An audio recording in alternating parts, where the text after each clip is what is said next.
Kay gipang igang man ang mga person, tsunami karon sa dagat guys. Ug tanawa lang na ninyo nga bataan na feeling kayo ganahan kaysa nagsakay-sakay gyud. Ug tanawa ninyo ang tubig pagka tinaw. Tinaw na siya guys kay gikan na nag high tide, low tide na siya. So ang mga sagbot ana gianod na gidala na dito sa West Philippine Sea. Pero kung bag-o pa na siya mag high tide guys, pastilan dagang gisagbutan namang lutaw mga dahon-dahon.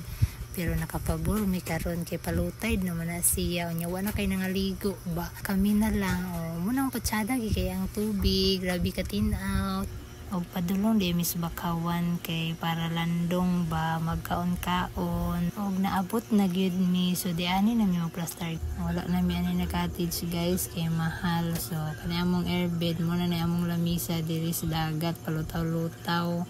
Dala lang po din may ani gamay nga pagkaon para among paniudto dayon tampisaw lang dayon o diba makapawala na og stress mura sa boroy og stress dili biya ko stress guys ha hago lang gyud lingaw na kay ang mga maguwang ang paborito ang sikaligo og dagat hasta pa namang batang gamay lingaw gyud kayo siya feel kanya ang moment og maniudto na po di ay mi ani so diri ra tataman bye.